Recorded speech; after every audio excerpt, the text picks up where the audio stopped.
Fala galera, beleza? Professor Rodolfo Gracioli aqui com vocês. Estou passando nesse nosso vídeo a pedido de alguns alunos para falar um pouquinho sobre a FCC. Várias aulas do nosso curso eu trato aqui, falo muito de Fundação Carlos Chagas, que é talvez hoje a banca mais assustadora, né? Mas diante de tantas mensagens que eu recebi nas últimas semanas, eu resolvi preparar esses dois slides aqui para falar um pouquinho sobre qual que é o comportamento da banca e o que você tem que esperar, para que você também resgate os temas do nosso curso, retome as nossas aulas aqui do projeto e veja com esses olhos a abordagem para uma FCC, assim como para um CESP-NB e para qualquer outra banca, tá? O que eu sempre digo, os temas da atualidade são os mesmos. O que acontece no Brasil e no mundo, acontece no Brasil e no mundo para todas as bancas. O que vai mudar? A abordagem que a banca oferece. E eu, Rodolfo, considero, obviamente, a Fundação Carlos Chagas uma banca de maior agrado, né? Porque ela trata com aquilo que eu lido diariamente, temas da filosofia, da antropologia, da sociologia, temas que envolvem o contexto humano, né? O relacionamento dos seres humanos. Ela sempre evidencia aquela relação parte-todo, né? Quais são conflitos, quais são problemas, medidas, efeitos, transformações, impactos. Em alguns momentos, ela vem inclusive com a apresentação explícita, de recortes da filosofia, de textos. Já trouxe Rousseau, já trouxe Tocqueville para falar de ciência política, já trouxe Aristóteles, já falou de Platão, já falou de Sócrates, já falou de Epicuro, enfim. Então, em alguns instantes, ela vai direto, né, na perspectiva do tema filosófico. Em outros, ela dá margem para questões que eu, Rodolfo, julgo ser comportamentais, existenciais. Essa é a pegada da Fundação Carlos Chagas e isso que derruba muito candidato quando o cara está habituado a estudar redação naquela leitura pura e simplesmente objetiva, né? Então, se você carrega consigo aquela ideia que geralmente vem lá do ensino médio, quando a gente viu redação, né? Certamente o choque é muito grande, né? Quando você vai fazer um concurso com um tema da FCC. Em alguns momentos eu recebo mensagem de aluno falando assim, ó: professor, não tinha tema na redação. E aí eu me choco, né? Tema tem. Talvez ela não trouxe o comando. Você tinha que fazer a inferência do texto. O tema está ali, certo? Então a capacidade de interpretação para a banca é muito grande, é muito importante. E você vai sempre trabalhar isso associado aos seus estudos de língua portuguesa. Porque para fazer a análise de um texto, por exemplo, filosófico, você vai ter que se debruçar sobre o que o examinador quer que você escreva. Isso quando ele não traz especificamente o comando. Tudo bem? Então vem comigo aqui entender um pouquinho. Vou fazer um rabisco aqui, só para vocês entenderem o que eu quero dizer quando eu falo que os temas são abstratos, subjetivos e filosóficos. A banca, ela foge, né? Então a FCC, ela se distancia de uma questão meramente conteudista. Então o conteudismo aqui, para a FCC não pega. Se não tem o conteudismo, eu não vou ter uma questão objetiva. Por exemplo, impactos ambientais da poluição plástica. Isso é um tema objetivo, né? Um tema direto, um tema sem uma abordagem mais abstrata, né? Então, quando eu falo que o tema é abstrato, eu estou falando que ela vai pegar uma questão substancial, extremamente importante da sua vida, que permeia a sua existência e vai aplicar ali no seu comando de redação. Então, a temática abstrata, ela nada mais é do que algo substancial porque está na nossa realidade, né? Porque permeia a nossa vida, direta ou indiretamente. Talvez não seja algo direto à sua existência, mas é indireto. Quer ver que legal, ó? Que tema abstrato legal? A gente fala hoje de uma era de obscurantismo, uma era de ignorantismo, ou seja, as pessoas promovendo um revisionismo histórico, desconsiderando passagens que foram ao longo da dimensão histórica comprovadas por N caminhos, né? As pessoas revisitando tanto questões históricas quanto geográficas, astronômicas, terraplanismo, tudo isso mostra, né, que são questões da nossa coexistência, mas que talvez não chama a atenção para o seu dia a dia, né? Mas é algo muito importante, é um comportamento, né? Por isso que eu quero que você grave essa palavrinha. Os temas da FCC, eles têm muito a ver com comportamento. comportamento da sociedade. Quer ver, gente? Comportamento de segregação socioespacial. Segregação, as pessoas se afastando. Isso é um comportamento, não é só a vida do condomínio. É o que leva as pessoas a procurar a vida no condomínio, no shopping center, numa área VIP, nessa era da camarotização ou da condominização. Então, isso é comportamento. O comportamento de preconceito por conta do medo, né? A sociedade do medo, o medo constante que a gente vive, a propaganda do medo, né? A publicidade do medo, a violência apresentada de um modo performático, a violência que tem ali dentro da dimensão midiática uma banalização, né? A banalização da violência. Tudo isso muda o nosso comportamento. Então, mais uma vez, o comportamento teria esse outro gancho. Quando eu falo de uma negação da ciência, né, hoje, até engraçado, eu penso muito nesse tema de redação hoje em dia para uma FCC. A gente tem que, né, noticiar o que não é fato.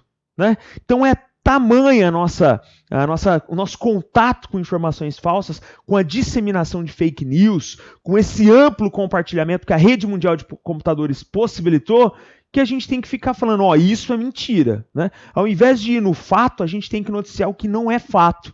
Né? Então, olha que paradoxal, que contradição.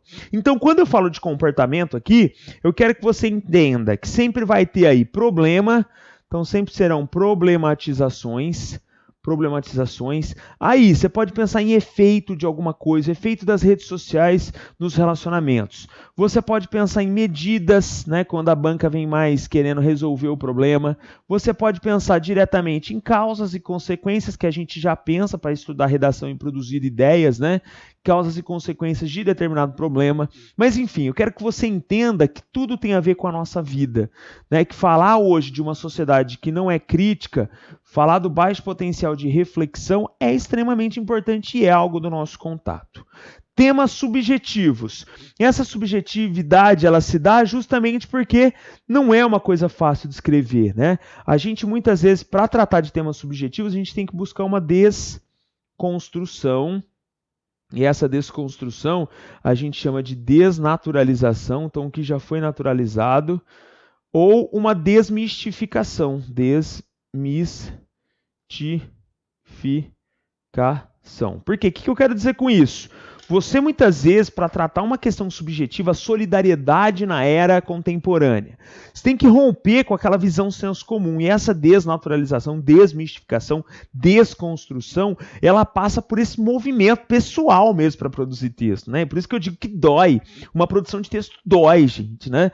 Quem fala que escreve sempre com prazer, mente. Né? Eu quero conhecer essa pessoa. A todo instante, escrevendo sobre todos os temas, para quem estuda para uma prova de redação, não.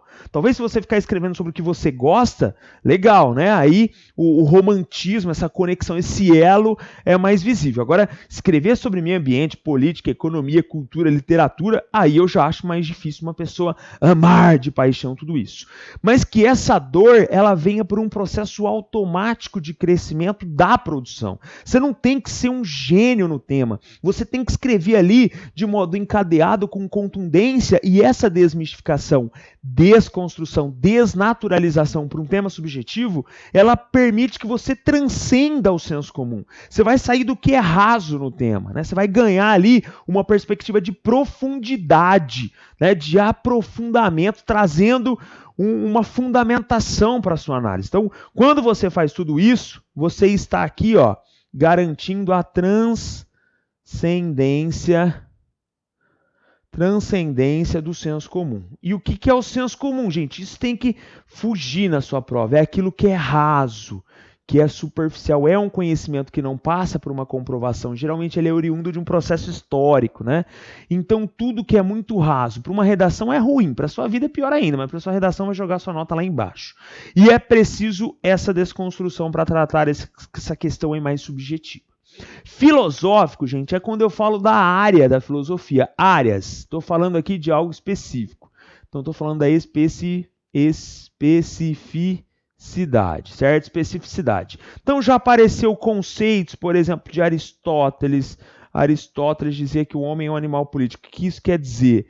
Né? Já apareceu o debate sobre ética e moral, que é uma das frentes de trabalho da filosofia, já apareceu Platão na prova, já apareceu Epicuro, né? O que é filosofia epicurista? Já apareceu Immanuel Kant, já apareceu um teórico das ciências humanas que a gente trabalha em diferentes instantes, que é o Jean-Jacques Rousseau. Então, enfim, quando eu falo de uma abordagem mais filosófica, o que eu estou querendo dizer? De uma citação, uma referência, uma abordagem mais direta de algum pensador, de alguma teoria, de algum conceito especificamente. Né? E aí você tem que estar preparado, porque essa abordagem estritamente filosófica, ela é com toda certeza mais delicada, né? Mas também para acalentar o seu coração, me recordo aqui de uma prova de TRE que veio lá, né, uma abordagem extremamente específica sobre um teórico, não me recordo agora qual teórico, e aí o pessoal se descabela, né? Ah, mas era sobre Kant, se eu não me engano. Ah, eu tenho que saber Kant. Não, cara, você tem que saber o que o texto propõe. O seu texto motivador, ele está ali para algo, né? Pensa como examinador. O que o examinador quer que eu escreva diante desse fragmento, desse recorte, dessa apresentação? Tudo bem? Então, isso seria a abordagem mais voltada para o campo da filosofia. Feito isso, entendido essas três diferenciações aqui que a gente estabelece, eu vou para alguns tópicos, né?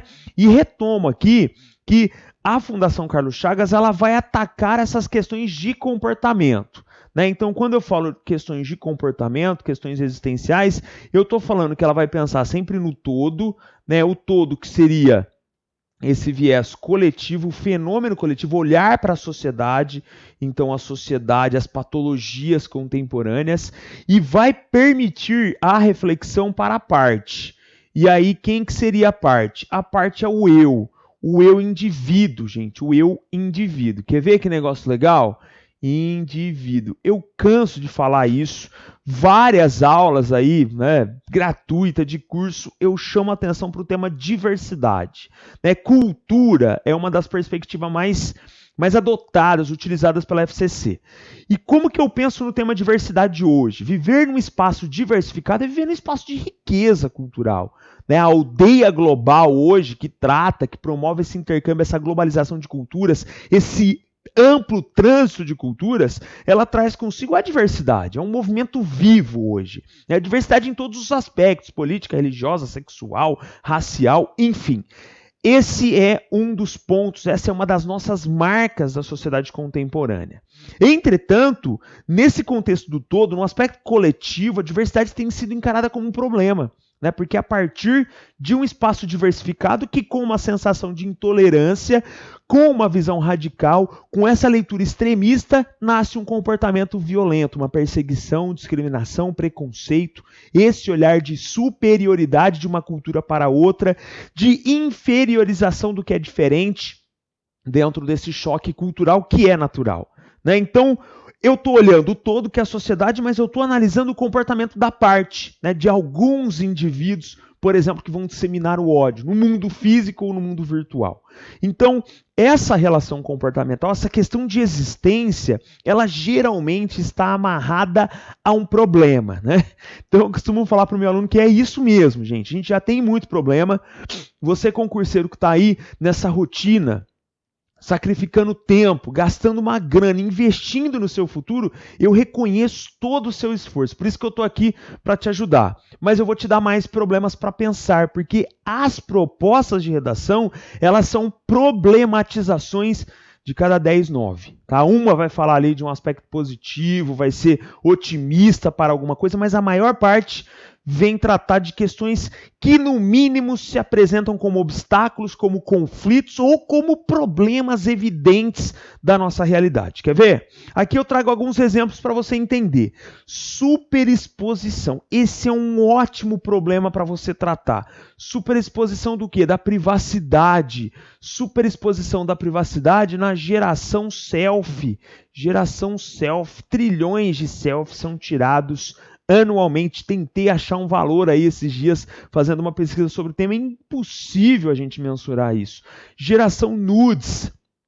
Hoje, o compartilhamento de informações de momentos íntimos, de imagens, de vídeos, é muito comum, né? Então, há uma banalização, muitas vezes, da relação, justamente porque é uma era efêmera, descartável, e você vai nesse processo rotativo de interação social, e isso, muitas vezes, vai criar um problema nesse contexto de superexposição.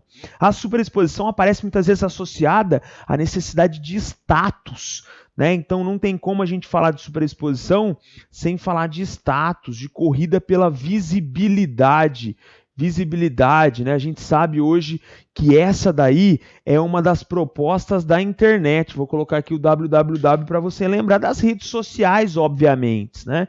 Porque não basta você ter, você tem que compartilhar, né? Tem que correr aí em busca dos likes.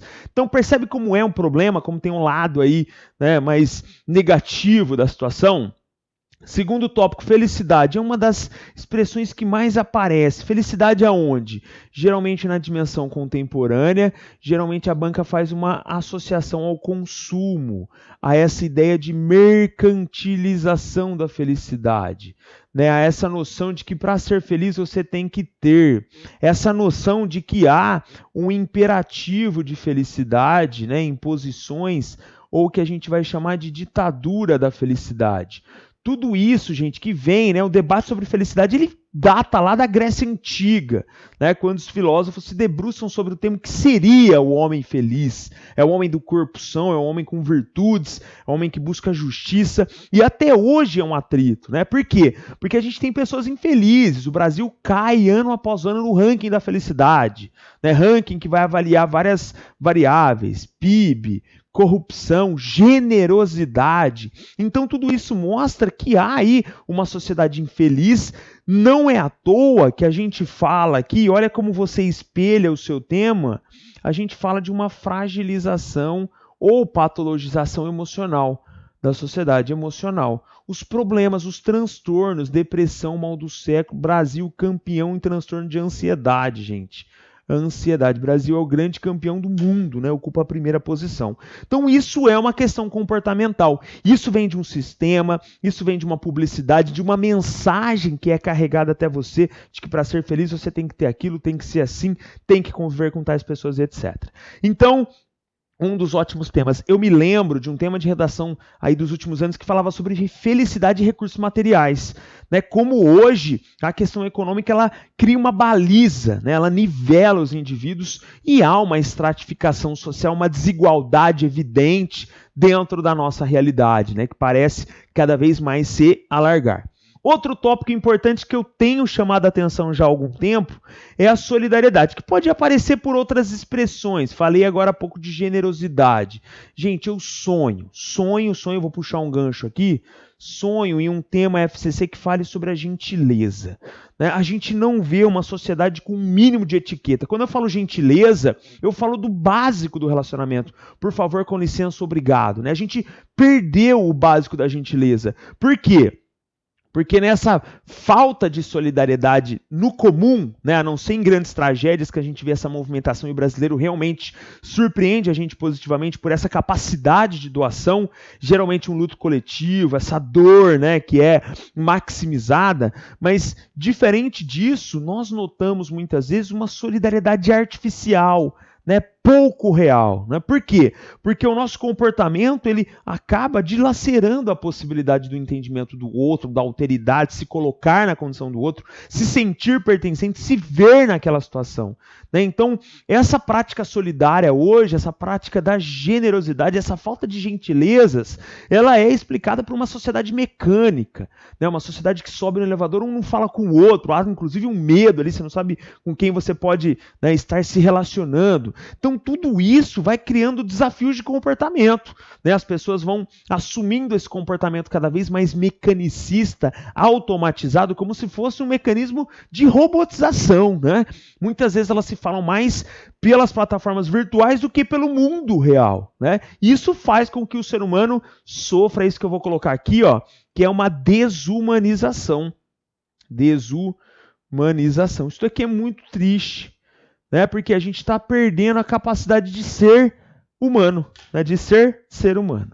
Não é à toa que hoje é uma sociedade egoísta, individualista. Existem até teóricos que vão separar esses dois conceitos, mas para uma redação acredito que o egoísmo e o individualismo eles vão aparecer como sinônimos, né? Porque essa sensação de você fazer o culto ao eu, né?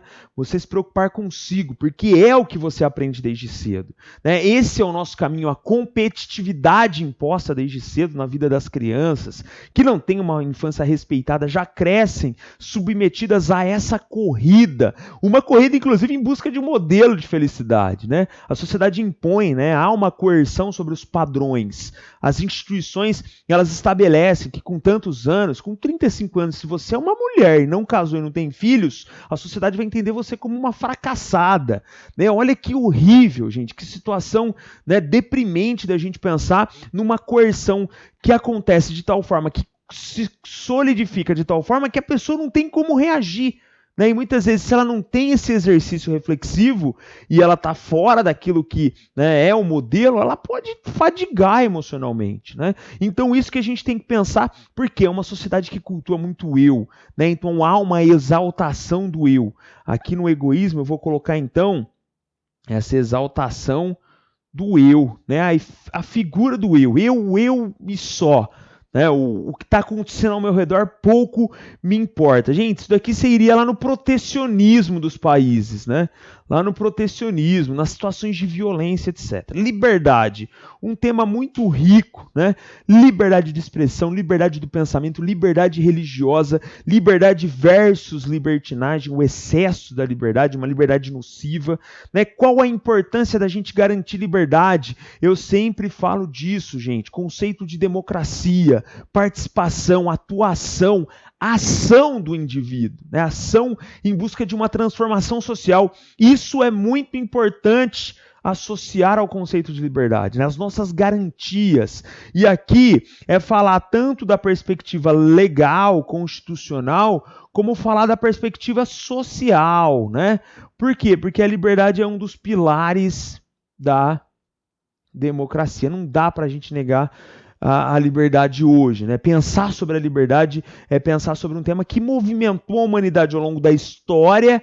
A gente consegue voltar lá na Grécia Antiga ou então na Revolução Francesa e pensar como essa garantia ela tem que ser, né, cada vez mais aperfeiçoada e não podemos retroceder nas liberdades já conquistadas. Violência, a violência se multiplica de diferentes formas e também muda o comportamento. A banca gosta muito dessa abordagem sobre violência para falar de cidade, da riqueza da cidade, de como a cidade se organiza a partir das ondas de violência, da periculosidade, da sociedade do medo, dessa situação, né? A gente vê aí essas tragédias potencializam isso, né? Tragédia de Suzano, né? Os adolescentes que entraram na escola e arbitrariamente cometeram crimes, né? Na Nova Zelândia, um indivíduo entrou lá com a sua submetralhadora e matou 50 pessoas em 2 mesquitas. Na Holanda, enfim, esses casos que se repetem colocam a gente numa condição de pânico constante, né? Estamos sendo vigiados e há um medo constante. Isso é o que você tem que saber. A arquitetura mudou, a arquitetura da insegurança, câmera, grade, cerca, muro, tudo que for possível, e é impossível você olhar para esse mecanismo, para essa condição de infraestrutura e não adoecer no sentido de ter medo, né? De desenvolver alguma fobia, né? Você tem que estar muito blindado de todo esse contexto, ou vivendo numa região diferente de tudo isso. É muito difícil no Brasil, porque a violência foi massificada, né? Esses dias mesmo vi que uma quadrilha colocou lá droga, cocaína dentro de beterraba, cara, né? Para passar numa rodovia e levar a distribuir. Então, os limites, né, da violência, um elemento importante da gente pensar. A violência está em todas as partes, em todos os contextos. Não tem mais ninguém, né, que se blinda da violência. Pelo menos se a gente fala no Brasil, um país com 60 mil homicídios por ano, 170 pessoas em média mortas por dia, vítimas de violência dura. E muitas vezes ainda há o que eu gosto de chamar de indignação seletiva. Eu vou até colocar aqui, gente, ó, indignação seletiva, porque alguns casos de violência ganham destaque e outros nem tanto, né? Então o que dá ali ibope a gente vai explorar, o que não dá a gente deixa para lá. E só para fechar esse vídeo, dica que já ficou uma aula aqui, né? O isolacionismo e a solidão. Hoje a nossa sociedade está na era da hiperconexão, hiperconectividade, certo? Só que é um momento que a gente talvez seja mais solitário, né? Depressão, mal do século, a gente faria toda essa associação ao comportamento de ordem emocional da população. É preciso desconstruir essa visão tabu que o tema sugere, é preciso esmiuçar esse debate entre idosos, entre jovens, entre crianças, de forma que a gente reconheça quando uma situação foge do controle e deixa de ser saudável. E como limitar esse acesso aos espaços onde a gente se isola. Há uma ideia de autossuficiência da internet, os nativos digitais acham que podem fazer tudo, só que eles não enxergam o instante que aquilo começa a ser prejudicial. Gostaria muito que você prestasse atenção nisso, porque é um paradoxo, é uma questão de conflito dessa contemporaneidade. Estamos hiperconectados, mas solitários ao mesmo tempo. Tudo bem, galera? Ufa, Deu para perceber um pouquinho o que é FCC e o que você pode esperar. Eu estou à disposição, nosso curso ele tem várias aulas com abordagem desses temas. As novas aulas que estão aí programadas, elas projetam debates variados. Enfim, tem alguma dúvida, me procura, eu estou aqui exatamente para auxiliá-los. Agradeço desde já, gosto muito de FCC, sempre falo isso para os meus alunos, por conta dos temas terem uma conexão muito próxima com a minha área, então é aquela banca que eu me sinto muito à vontade, E acho que é uma banca que exige um diferencial. Um CESP, eu vejo uma leitura mais objetiva, aquela coisa mais prática. Muitas pessoas conseguem escrever sobre os temas CESP, ainda que ele seja muito específico em alguns momentos, mas sobre o tema FCC, tem que ter esse olhar mais específico, tem que estar com essa aresta bem lapidada. Estou à disposição, a gente se encontra no próximo bloco. Valeu, galera. Fui!